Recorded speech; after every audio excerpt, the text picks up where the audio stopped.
The chairman of the Presidential Advisory Committee Against Corruption, Professor Issa Sage, is accusing the 8th National Assembly of being a wedge in the wheel of the federal government's fight against corruption. Professor Sage was speaking after members of the committee met with President Muhammadu Buhari at the State House in Abuja today. He says recoveries of up to 1 trillion naira was made locally from looters, while the fight against corruption is on course. The issue of corruption fighting back, that is to be expected. But I'm happy to say that the capacity of corruption to fight back has been reduced with the expiration of the life of the 8th Assembly, because that is where the main opposition to this government was constituted, main opposition to the fight against corruption. That was the center. And at that stage, at that time, it did not depend on which party they belonged to. They all ganged up together against the fight against corruption and did everything they could to frustrate the government and ourselves in this fight. Luckily, the Ninth Assembly is a totally different assembly. It's an assembly that is determined to work hand in hand with the government and therefore with us in achieving the highest level of non-corruption in society. I don't need to say that it's unprecedented in the annals of this country that we could be recovering so much assets which were illegally acquired mainly by public servants, but not only by public servants. And the more remarkable aspect of it is that this recovered loot is being plowed into the national budget every year. So when Nigerians keep on saying, what is done with the money, what happened to the loot? It is plowed back into the national budget and used for the government's social investment program.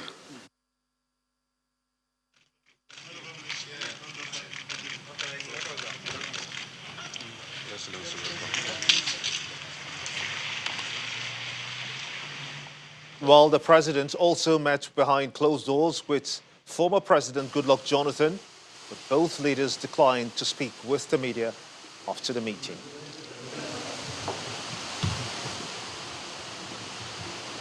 Mr. President, good afternoon. Congratulations, sir. Congratulations for surviving the exercise.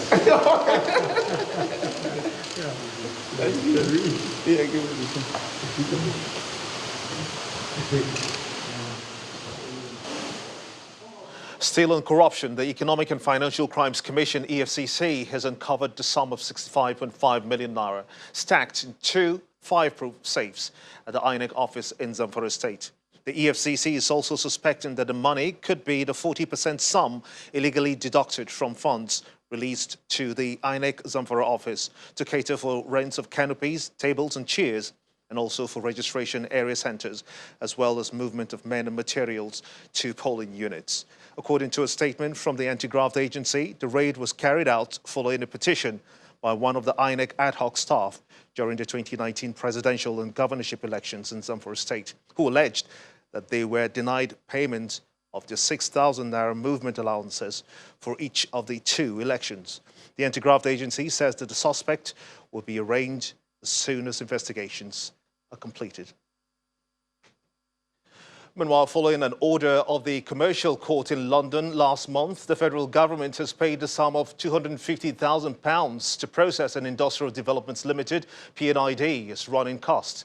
Justice Christopher Butcher had on Thursday, September 26, given Nigeria 14 days to pay the money, a deadline that expires today. Nigeria is currently battling to reverse the judgment of the London court, which awarded $9.6 billion in favour of PNID over an alleged breach of a gas supply contract agreement.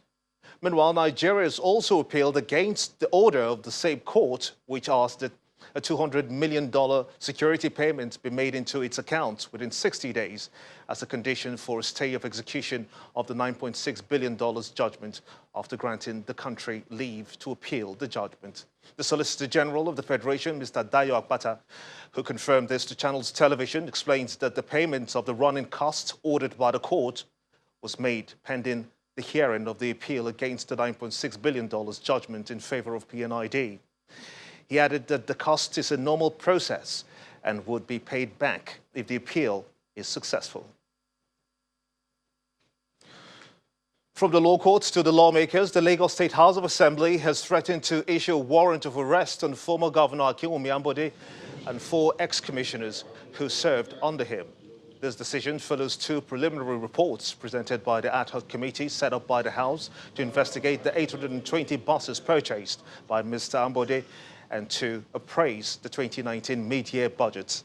The chairman of the committee, probing the purchase of the buses, Fatai Mujid, alleged that due process was not followed and that the former governor used the Paris Club refund to finance the purchase. On his part, the chairman ad hoc committee on mid-year budget review, Bolahon Yushau, alleged that the commissioner were invited by his committee but have failed to appear. Due process were not followed for the procurement of these buses in question.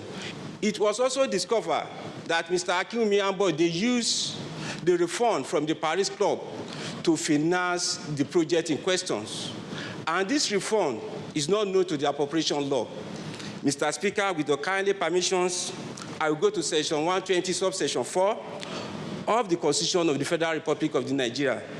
It says, no money shall be withdrawn from the consolidated revenue fund of the state or any public fund of the state, except in the manner prescribed by the House of Assembly. I want to appeal to the clerk to write those who are involved, starting with the former governor of the state, Mr. Akinwumi Ambode, and the rest of them who have been mentioned by the committee chairman, to appear before the committee. I don't know, by this end of today or tomorrow, the letter should fly.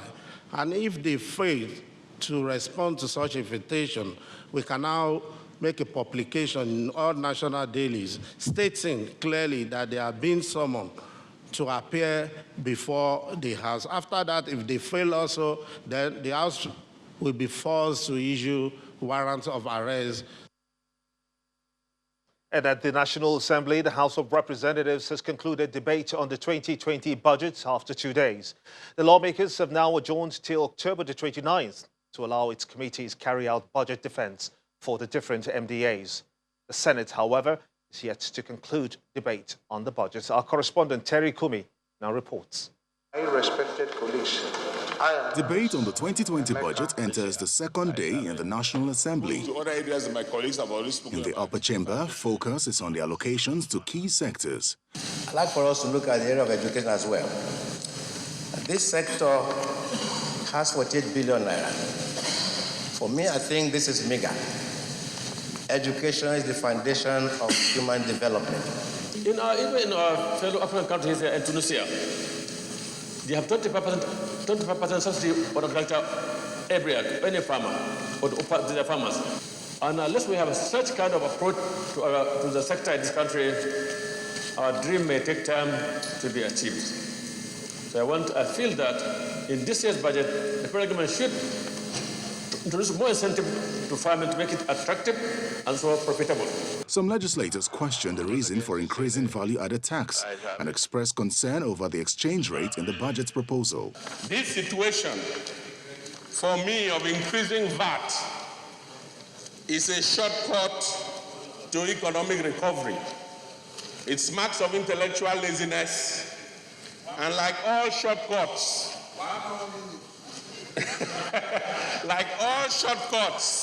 I don't think it will drive this country in the right and proper direction. The exchange rate of 305 official and 357 commercial. We need to do a lot in order to bridge the gap. We must supervise CBN and Ministry of Finance properly so that we can close all the loopholes in generating foreign exchange, because that is where it pays us most. The debate also continues in the House of Representatives as lawmakers express concern over the allocation to some sectors which they consider key. If we say that we are the largest economy in Africa. It's not enough. I would want to see a situation whereby Nigerian budget for educational system should supersede other sectors and should not be compared with other countries of Africa. The idea of health budget is 48 billion. Use 200 million Nigerians and divide 48 billion. It means 214 naira only per each citizen. How can we make progress in this circumstance? Of the motion, please say aye. The 2020 appropriation bill eventually scaled second reading after 2 days of debate. While the Senate is expected to continue debate on the budget on the next legislative day, the House of Representatives has adjourned till 29th of October for committees to carry out budget defense for the different ministries, departments and agencies. Terry Ikumi, Channels Television News. In other news, governments must ensure that the less privileged in the society are not denied basic amenities to guarantee a good quality of life. And this is according to the Emir of Kano, Muhammadu Sanusi II. The traditional ruler, who has been in the news lately over what he describes as inequalities in the polity, was quite emotional when he addressed a forum organized by the United Nations on the attainment of the Sustainable Development Goals. I was sitting receiving these reports, and there were all these women who were waiting, and I heard a very loud scream. So I asked them to go and check, and the person who checked came back with tears in his eyes. And what had happened? A woman who had just walked across, there's a children's hospital about 200 meters away from the palace, just across. And her child was sick, and she had come to ask for money to go and buy the drugs. And while she was waiting for her turn to ask for support, the baby died in her arms.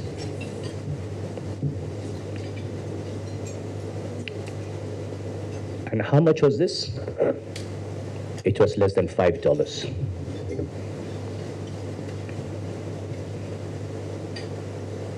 This is what happens every day in this country. Every day. Children die because their parents cannot afford $5.